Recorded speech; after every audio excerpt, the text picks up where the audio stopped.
지금 뉴스를 보니까 독감 환자가 급증을 하고 있다라고 합니다. 또 동물들, 소에게도 지금 또 전염병이 확산되고 있다라고 하는데 우리 성도님들 건강관리 잘 하시고 믿음도 지키시면 좋겠습니다. 감기 걸려서 교회 못 나오는 일이 없도록 건강관리 잘 하시면 좋겠습니다. 아시겠죠? 네, 감사합니다. 1517년 10월 31일 독일의 비텐베르크 성당에 마틴 루터가 95개의 반박문을 게시하면서 종교개혁이 시작되었습니다. 그래서 기독교회는 10월 31일 점수로 해서 10월 마지막 주일을 종교개혁주일로 지키고 있습니다. 올해 6월 달에 제가 종교개혁지 탐방을 다녀온 거 성도님들 잘 아실 겁니다. 제가 그때 가서 종교개혁자 중에 한 명인 얀 후스라는 사람의 동상을 사진 찍으면서 이번 종교개혁주일은 이분을 내가 설교를 해야 되겠다 라고 하면서 사진을 이렇게 찍었는데 그 중에서 사진을 3장을 제가 성도님들에게 보여드리고자 합니다. 첫 번째 사진 한번 보실까요? 이 동상은 얀 후스의 후손이 종교개혁 500주년을 맞이해서 기념해서 이 동상을 세웠습니다.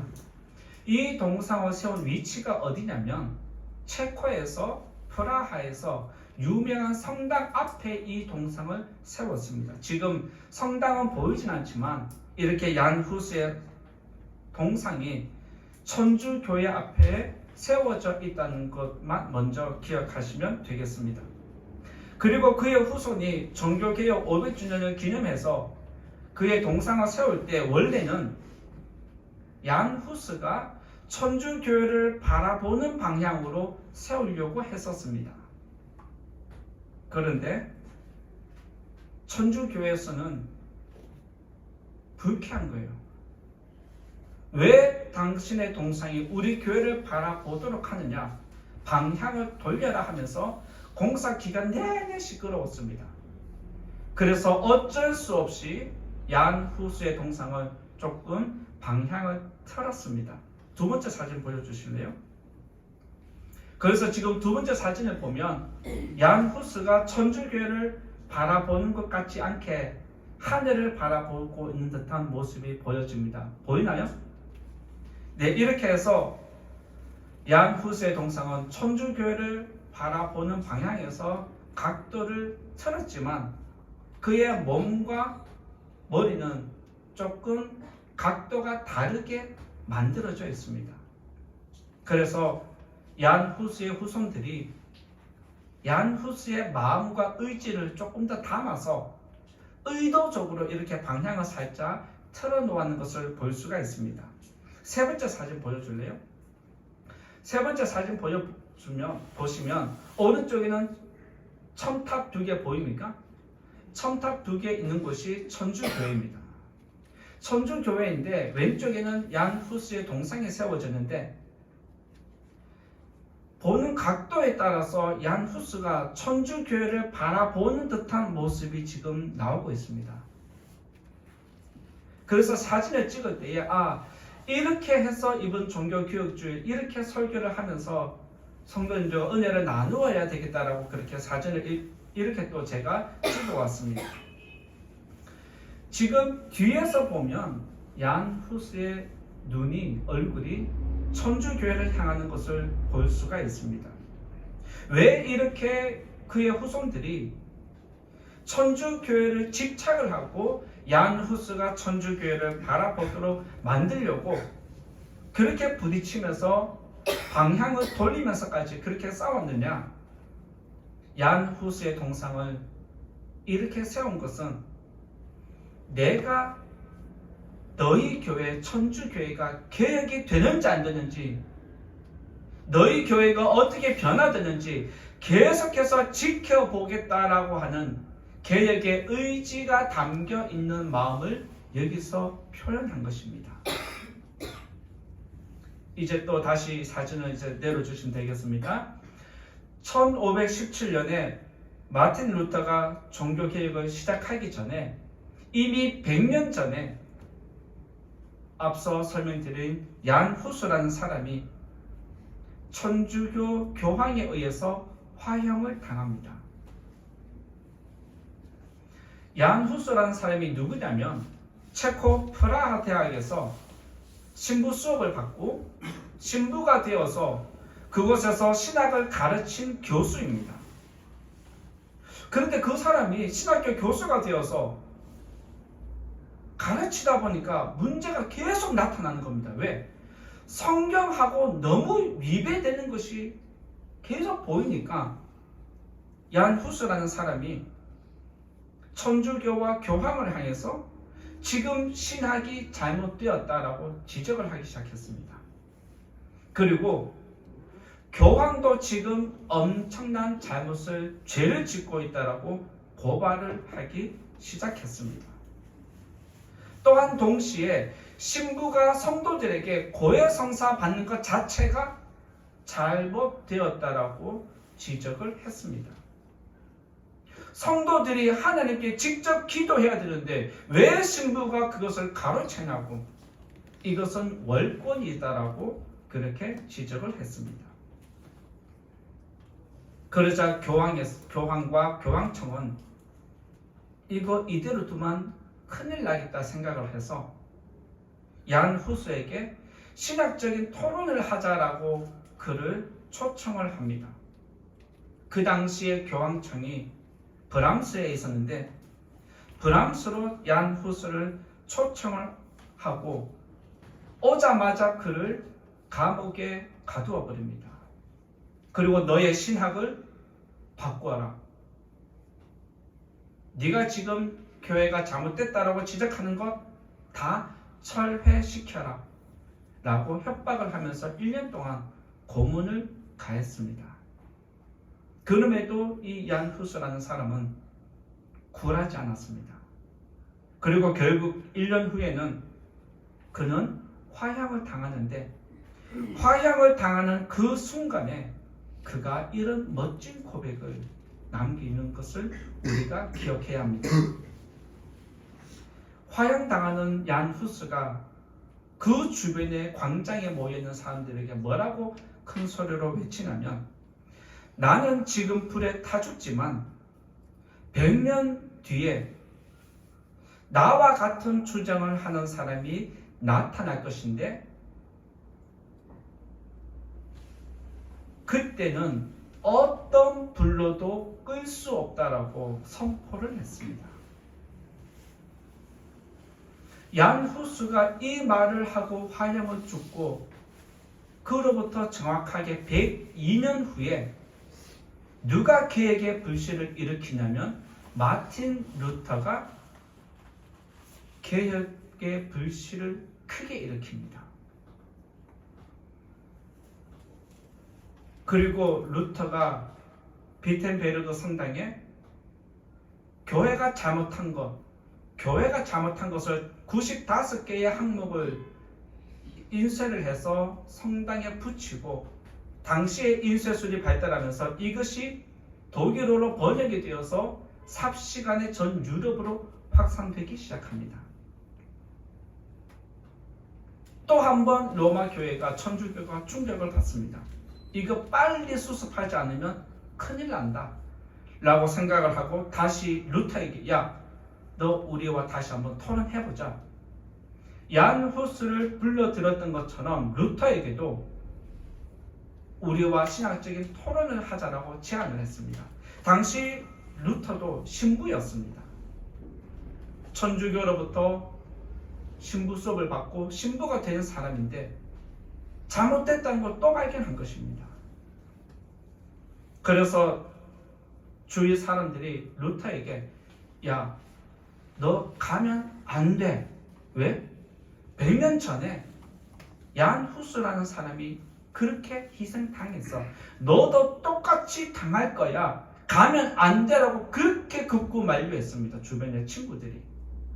그런데 그때 루터는 무슨 말을 하면서 그 길을 나서냐면, 보름스 시내의 기와장처럼 사탄이 많아도 나는 이 길을 가겠다라고 하면서 교황을 만나기 위해서 길을 떠납니다. 그 길을 떠나면서 마틴 루터가 직접 작사 작곡한 노래가 있습니다. 본인이 직접 작사 작곡한 노래를 부르면서 그 길을 가는데, 그 노래가 무엇이냐면 오늘 우리가 불렀던 585장 내 주는 강한 성이요라는 찬양을 부르면서 교황과 대립하기 위해서 그 길을 떠났습니다. 그래서 종교개혁주일에는 585장을 우리가 종교개혁주일날 찬양으로 그렇게 부르고 있습니다. 여러분들은 이 곡을 누가 지었는지 관심이 없지만 신학하는 입장에서는, 목사들은 마틴 루터가 작사 작곡했다는 거 제일 위에 보면 영어로 적혀 있습니다. 이 사람이 마틴 루터가 지었구나. 1500년대에 지었던 노래를 내가 지금 부르고 있구나. 이런 마음을 가지고 오늘 이 가사를 하나하나 살펴본다면 거기에 기록된 가사들이 내게 큰 은혜가 먼저 된 줄 믿습니다.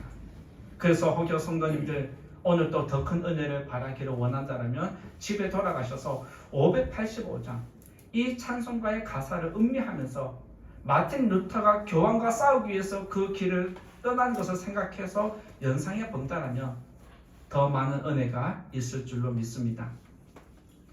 이렇게 종교개혁자 루터를 통해서 개혁교회는 시작되었습니다. 그리고 또 다른 종교개혁자 칼빈은 무슨 이야기를 하냐면, 개혁된 교회는 항상 개혁되어야 한다라고 주장을 했습니다.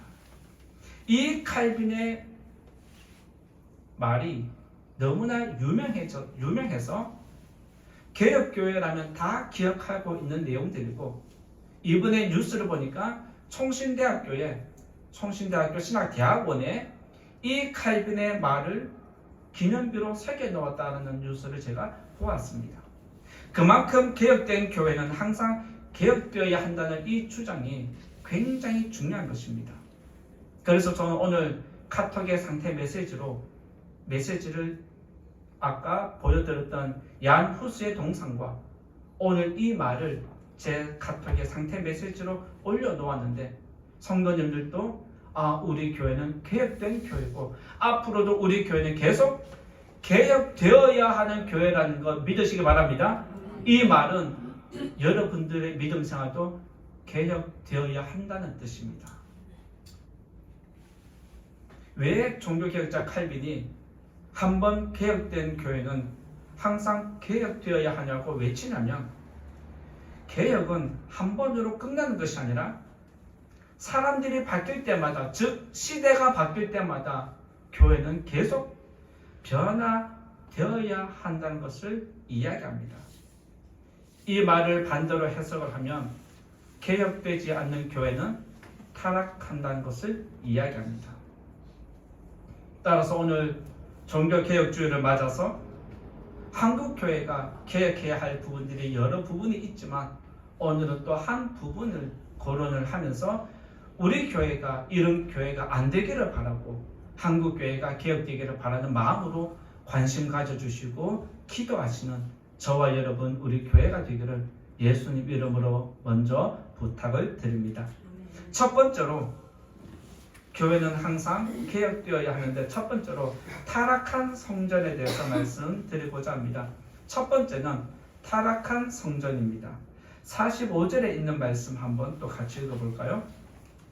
45절 같이 읽어봅니다. 시작. 성전에 들어가사 장사하는 자들을 내쫓으시며. 이 말씀 한 구절만 봐도 어떤 뜻인지 다 아시겠죠? 하나님은 성전을 만들 때 기도하는 집이다라고 말씀하셨습니다. 그런데 사람들은 장사하는 집으로 바꾸었습니다.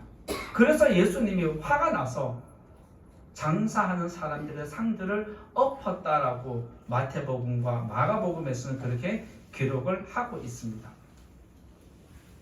그런데 이런 모습은, 성전에서 장사하는 모습은 예수님 당시에 갑자기 생긴 것이 아니라 아주 오래전부터 지속되어 온 것이었습니다. 따라서 이것은 하나의 문화라고 해석을 해도 어쩔 수 없는 것입니다. 그래서 그들이 성전에서 장사하는 것은 당연한 것이었습니다. 그런데 갑자기 몇백 년 동안 유지되어 온 이것들을 예수라는 사람이 나타나서 상을 엎어버리고 너희들이 지금 무슨 짓 하냐라고 큰 소리 치니까 제사장은 불쾌한 겁니다. 아니, 우리가 이제까지 이렇게 유지해 왔는데 젊은 사람이 네가 뭐라고 갑자기 이렇게 난동을 피워? 화가 나서 예수를 죽이고자 뜻을 정했습니다.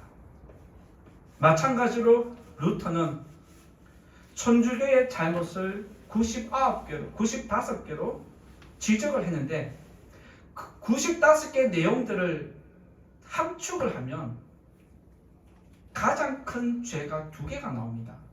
그게 무엇이냐면 교황이 지금 잘못하고 있다는 것과 면죄부를 팔면 안 된다는 것, 이 두 가지로 함축이 됩니다. 왜 루터가 이런 이야기를 하냐면 교회의 가장 위에는 하나님 말씀이 있어야 하는데 교황이 말씀보다 위에 있는 것입니다. 즉 교황이 설교하고 말하면 말씀보다 뭐를 더 우선해야 된다? 교황의 말을 따라야 하는 것입니다. 말씀과 위배되는 이야기를 해도 교황의 말이라면 무조건 순종해야 한다는 것이 당시 교황의 원칙이었습니다.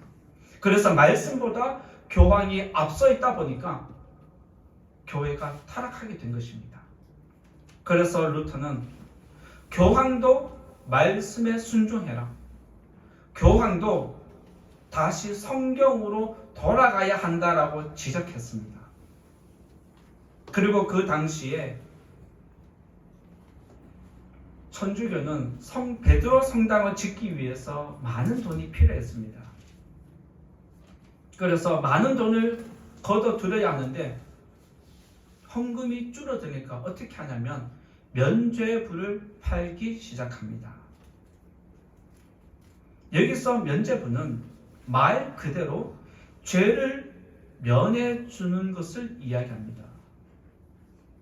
그래서 내가 돈을 주고 면죄부를 하나 사면 죽은 사람도 천국에 갈 수 있다는 겁니다. 죽은 사람이 천국에 갈 수 있을 뿐만 아니라 지금 내가 이 땅에 살아가는 성도들도 사람들도 면죄부를 사면 천국 교회 안 가도 천국에 갈 수 있다는 증서입니다.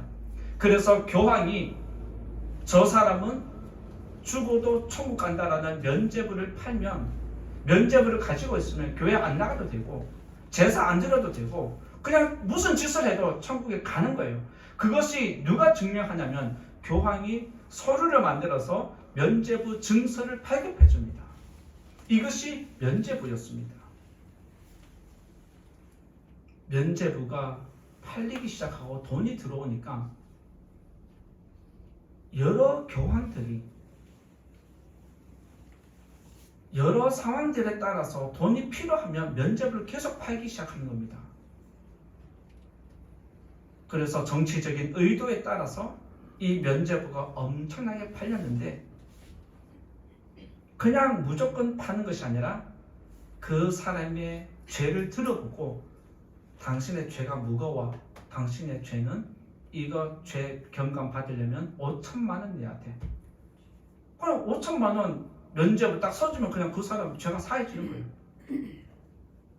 죄의 무게에 따라서 죄의 심각성에 따라서 어떤 거는 몇 천만 원, 어떤 거는 몇 백만 원, 어떤 거는 몇십만 원, 어떤 거는 몇만 원까지 가는 거예요.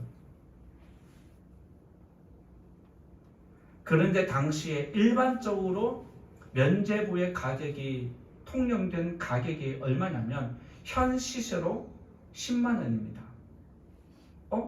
10만 원 얼마 안 되네 라고 생각할 수 있지만 당시에 10만 원을 가지고 그 당시의 화폐로 계산을 하면 지금 10만 원은 당시에 6개월치 월세입니다.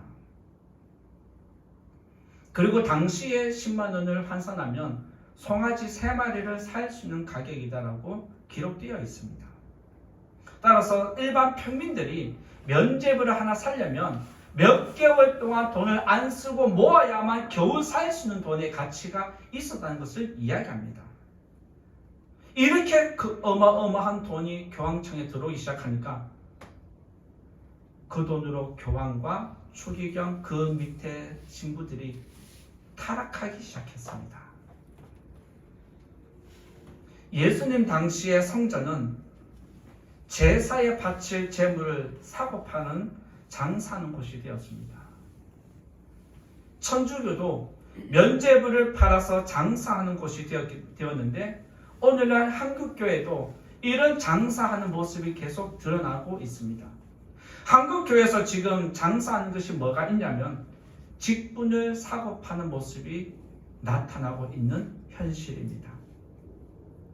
제가 목회를 하면서 여러 임직식에 참석할 때가 있고 또 여러분들을 통해서 들려오는 이야기들을 종합해보면 이번에 임직자들이 무엇을 바쳤네, 얼마를 헌금했네, 할당량이 주어져 있다는 사실입니다.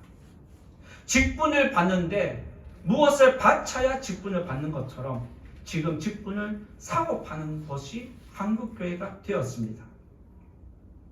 임직은 하나님 앞에서 받는 것이고 하나님께 본인이 믿음으로 드리는 것인데 교회가 담임 목사가 장로는 얼마, 권사는 얼마, 집사는 장립집사는 얼마를 바쳐라는 식으로 지금 이야기를 하고 있습니다. 이런 모습은 한국 교회 안에 직분을 사고 파는 장사하는 곳이 되었다는 것을 드러내는 것과 같은 것입니다. 오늘날 한국교회는 예수님 시대와 마찬가지로 종교개혁이 일어난 그 시대와 마찬가지로 재물의 신, 만몬신을 섬기고 있습니다. 면제부가 팔리면서 백성들은 더 악해지기 시작했습니다. 왜? 내가 이제 면제 받았는데 더 악하게 살아도 천국 간다는 겁니다.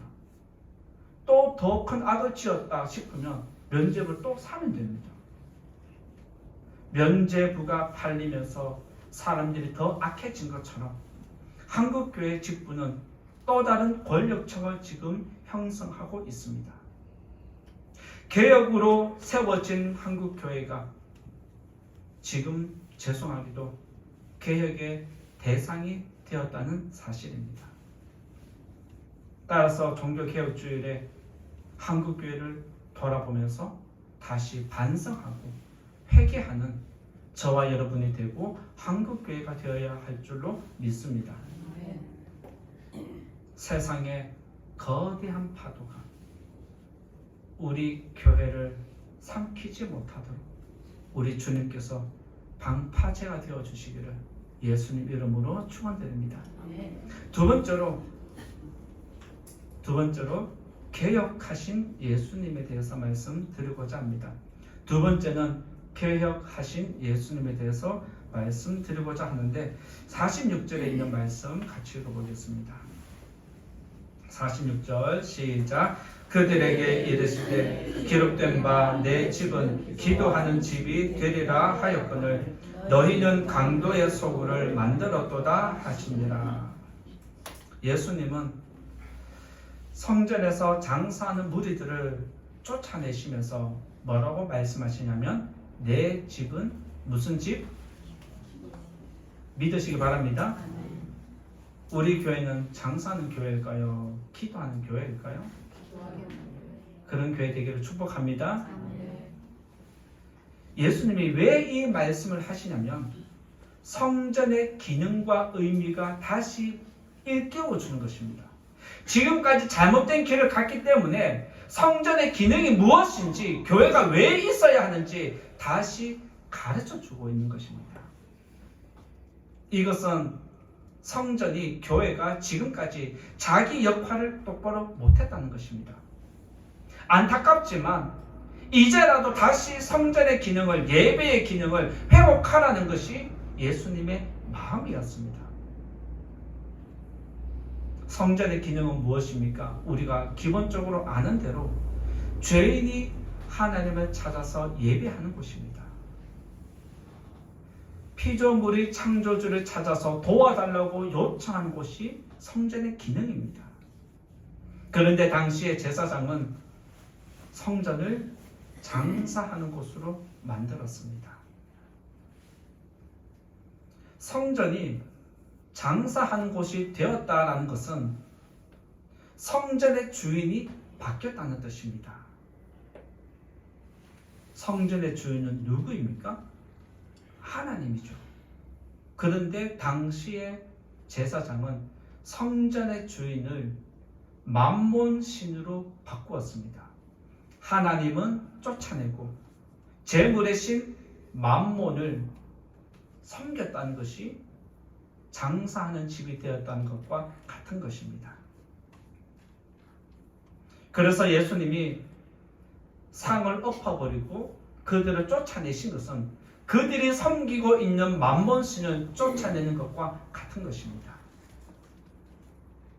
그러면서 동시에 맘몬신을 쫓아내고 원래 성전의 주인이신 하나님이 임재하도록, 하나님이 성전의 주인이 되도록 만드는 목적이 성전을 개혁한 것입니다.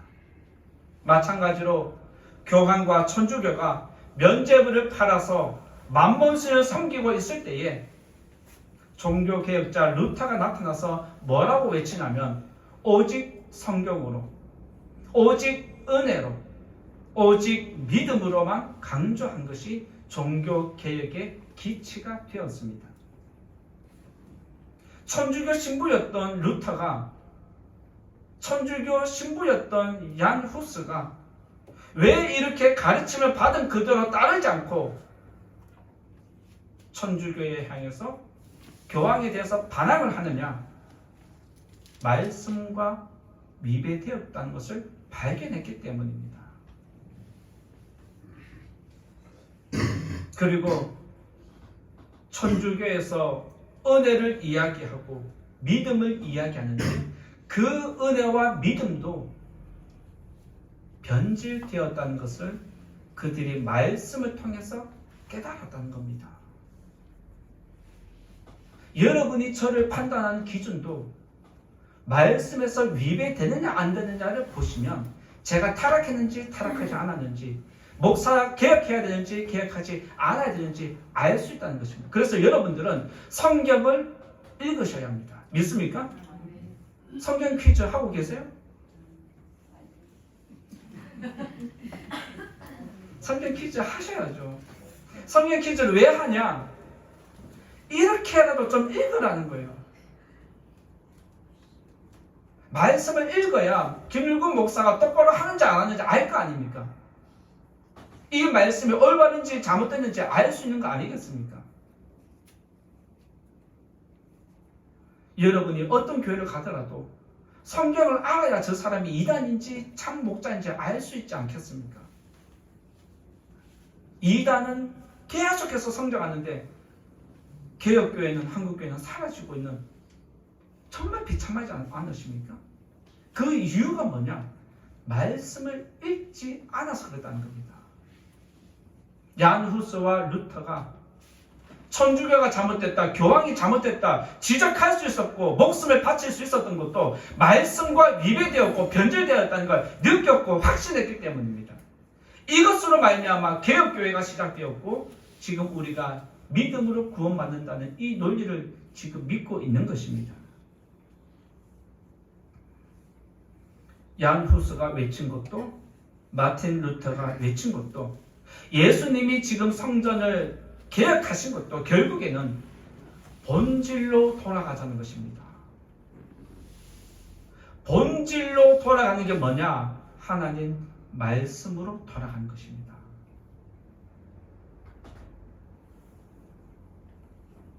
예수님은 성전 개혁을 통해서 예배가 회복되기를 원하셨고, 얀 후스와 마틴 루터도 개혁한 목적이 성경으로 돌아가자는 것이었고, 지금 한국교회도 다시 말씀으로 돌아가야 할 심각한 때가 되었다는 사실을 기억해야 합니다. 여러분이 지금 한국교회를 진단한다면 한국교회는 말씀에서 얼마나 위배되어 있을까요? 많은 목회자들이 말씀과 똑같이 살아가고 있을까요? 여러분은 어느 정도라고 생각을 하십니까? 여러분이 판단하고 있는 그 기준에서 한국교회는 많이 벗어났고, 목회자가 볼 때는 더 벗어난 것입니다. 지금 이러한 시대 속에서 우리는 지금 믿음 생활하고 있습니다. 성전의 기능이 상실했을 때 예수님은 개혁하셨고, 천주교가 예배의 기능을 상실했을 때 루터가 개혁했고, 마찬가지로 지금 한국교회의 기능이 상실되는 이때에 한국교회도 개혁이 필요한 때입니다. 그렇게 믿으시고 기도해 주시기를 부탁을 드립니다. 성전을 개혁하신 예수님이 이 땅의 교회를 다시 한번 개혁해 주시기를 간절히 원하고, 한국교회가 다시 제 기능을 발휘하도록 하나님께서 은혜 베풀어 주시기를, 긍휼히 여겨주시기를 예수님 이름으로 축원드립니다. 이제 결론의 말씀 드리고자 합니다. 종교개혁자 칼빈은 개혁된 교회는 항상 개혁되어야 한다라고 외쳤습니다. 왜 그래야 하냐면 교회는 죄인들이 모인 곳이기 때문에 그렇습니다. 죄인이 모여서 운영을 하는데 올바른 게 나오겠습니까? 그래서 교회는 항상 개혁되어야 한다라고 이야기를 하고, 개혁하지 않는 교회는 언제든지 타락할 수 있다는 것을 전제하고 있습니다. 여러분의 판단이 다 옳은 것이 아닌 것처럼, 여러분의 선택이 다 옳은 것이 아닌 것처럼, 목사도 장로도 어떤 누구라도 잘못될 수 있다는 것을 기억하고 항상 자기부터 개혁하는 성도와 교회가 되어야 할 줄로 믿습니다. 타락한 제사장은 예수님을 십자가에 못 박아 죽였습니다. 타락한 교황은 종교 지도자들을 수없이 화형시켰습니다. 오늘날 타락한 목사를 통해서 성도들이 죽고 있습니다.